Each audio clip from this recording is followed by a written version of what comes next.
ప్రభు పేరట మీ అందరికీ శుభాభివందనములు. ఈరోజు మన అనుదిన వాక్య ధ్యానమైన ఎడారిలో సెలయేర్లలోని వాక్యము. గోధుమలు నలుగును. యెషయా గ్రంథము 28వ అధ్యాయము 28వ వచనము స్వేచ్ఛానువాదం. క్రీస్తు చేతుల్లో నలగనిదే మనమెవరము ఈ లోకంలో ఆకలిగొన్న వాళ్ళకి ఆహారం కాలేము. గోధుమలు నలగాలి. క్రీస్తు ఆశీర్వాదాలు ఒక్కోసారి దుఃఖ కారణాలే.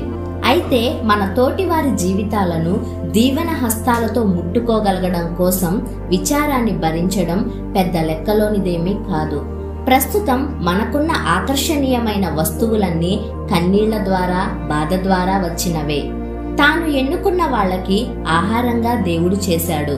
ఆ ఆహారం తన పిల్లల ఆకలి తీర్చడానికి ముక్కలు ముక్కలు కావలసి ఉంటే ఆయన నామానికే ఘనత, మహిమ కలుగుతుంది. మనం పూర్తిగా కాలిపోయేదాకా వెలుగునిస్తూనే ఉంటాం. రక్తం చివరి బొట్టు కారేదాకా దీవెన వాక్యాలు పలుకుతాం. పేదరికం, దురదృష్టం, ఇబ్బంది ఎన్నో జీవితాలకి నైతికమైన ధీరత్వాన్ని, ఆత్మీయ ఔన్నత్యాన్ని ఆపాదించింది. క్లిష్ట పరిస్థితి మన శక్తికి, సహనానికి పరీక్ష పెడుతుంది. ఆత్మకున్న అత్యుత్కృష్టమైన లక్షణాలను వెలుగులోకి తెస్తుంది. పాతకాలపు గడియారాల్లో వేలాడే బరువులే దాన్ని తిరిగేలా చేస్తుంటాయి. చాలాసార్లు నావలు నౌకాశ్రయానికి చేరడానికి పెనుగాలులే తోడ్పడతాయి. విశ్వాసం, పరిశుద్ధత రగులుకోవడానికి సాధనాలుగా దేవుడు బాధల్ని నియమించాడు. బైబిల్లోని ఒక అతి ప్రాముఖ్యమైన వ్యక్తిని దేవుడు నలిపి పిండి చేసి ఆకలిగొన్న వారికి ఆహారంగా తయారు చేశాడు. ఈ శిక్షణ పొందినందుకే అబ్రహామును విశ్వాసులకు తండ్రి అన్నారు. ఎందుకంటే శ్రమలోను, విధేయతలోను అందరికంటే ప్రథమ స్థానంలో నిలబడ్డాడు అబ్రహాము. దేవుడు యాకోబును ఈ విధంగా నూర్చాడు, నలగొట్టాడు.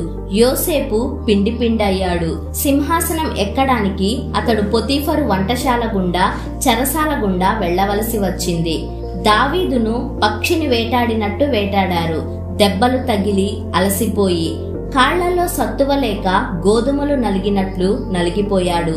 పౌలు కూడా ఆ కొరడా దెబ్బలు, రాళ్ల దెబ్బలు, గాయాలు పొంది ఉండకపోయినట్లయితే అన్యజనులు చాలా మందికి ఆత్మీయ ఆహారం దొరికేది కాదు.